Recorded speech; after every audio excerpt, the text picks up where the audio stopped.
समाज सेवा कभी अकेले व्यक्ति की ताकत से नहीं चलती। वो सामूहिक विश्वास, सहयोग और संकल्प से आगे बढ़ती है।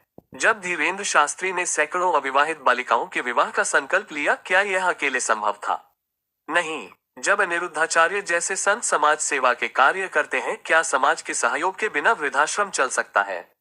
नहीं। और क्या पतंजलि आयुर्वेद जैसा विशाल ब्रांड केवल बाबा रामदेव जी के अकेले प्रयास से खड़ा हो पाता?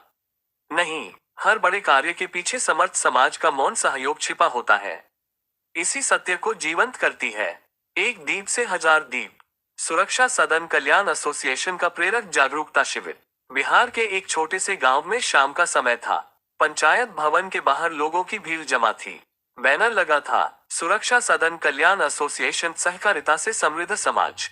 लोगों के मन में प्रश्न था, ये संस्था क्या करेगी, हमें क्या लाभ होगा? मंच पर अध्यक्ष जी खड़े हुए। उन्होंने मिट्टी की एक ढेरी उठाई और कहा, अगर इस मिट्टी में बीज ही न बोया जाए तो क्या फसल उगेगी? भीड़ शांत थी। उन्होंने आगे कहा, समाज भी एक खेत है। अगर सक्षम लोग सहयोग का बीज नहीं बोएंगे तो विकास की फसल कैसे उगेगी? भीड़ में बैठी एक विधवा माँ की आंखें नम थीं।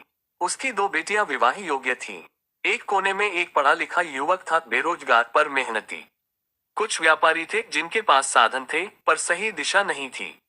अध्यक्ष जी बोले, हमारा सहकारिता कार्यक्रम 3x3 मॉडल पर आधारित है। हर पंचायत में संगठित समूह बनता है। 40 सक्रिय सदस्य कार्यकारिणी की रीढ़ बनते हैं। सुविधा केंद्र से समाज को योजनाओं का लाभ मिलता है। सक्रिय कार्यकर्ताओं को रोजगार और सम्मान दोनों मिलता है। उन्होंने स्पष्ट कहा, हम दान नहीं मांगते, हम समाज को साझेदार बनाना चाहते हैं।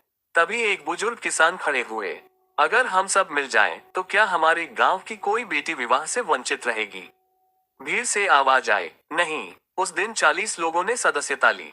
कुछ ने आर्थिक सहयोग दिया, कुछ ने श्रमदान का वचन दिया, कुछ युवाओं ने कहा, हम एकजुट होकर काम करेंगे। बदलाव की शुरुआत कुछ ही महीनों में। बेरोजगार युवक सहकारिता कार्यक्रम से जुड़कर रोजगार से जुड़ गया। विधवा माँ की बेटी का सम्मान पूर्वक विवाह हुआ। सेवा भारती सुविधा केंद्र की स्थापना हुई। इस केंद्र से आयुष उपचार हेतु आयुष मित्र जुड़े।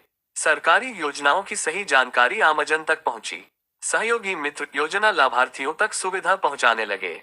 गरीब परिवारों को पीडीओ केंद्र से सस्ती इंटरनेट सेवा मिलने लगी। महिलाएं सहेली सहयोगी दीदी बनकर आत्मनिर्भर हुई। गांव में पहली बार लोगों ने देखा, समाज सेवा केवल भाषण नहीं, संगठित व्यवस्था भी है। धीरे धीरे आसपास के गांव भी जुड़ने लगे। रोजगार के अवसर बढ़े, युवा पलायन कम हुआ, महिलाओं की भागीदारी बढ़ी। लोगों को समझ में आया, जब सक्षम लोग सहयोग करते हैं तब समाज बदलता है। जब समाज संगठित होता है तब इतिहास बनता है। संदेश, जिस प्रकार बड़े ट्रस्ट और संस्थाएं समाज के सहयोग से चलती हैं, उसी प्रकार सुरक्षा सदन कल्याण एसोसिएशन भी आपके सहयोग से जनकल्याण के कार्यों को नई ऊंचाई दे सकती है। ईश्वर ने जिसे सक्षम बनाया है, उसका कर्तव्य है कि वह समाज का हाथ थामे। जो सक्रिय होकर कार्य करेंगे, उन्हें सहकारिता मॉडल से लाभ और सम्मान दोनों मिलेगा। जरूरतमंदों तक योजनाओं का लाभ पारदर्शिता से पहुंचेगा। आइए संकल्प लें, हम केवल दर्शक नहीं, परिवर्तन के सहभागी बनेंगे। अधिक से अधिक लोग कम्युनिटी से जुड़ें, सहकारिता कार्यक्रम में सक्रिय भूमिका निभाएं, समाज सेवा को जन आंदोलन बनाएं। क्योंकि एक व्यक्ति सपना देखता है, पर समाज मिलकर उसे साकार करता है। एक दीप जलता है, पर हजार दीप मिलकर उजाला फैलाते हैं।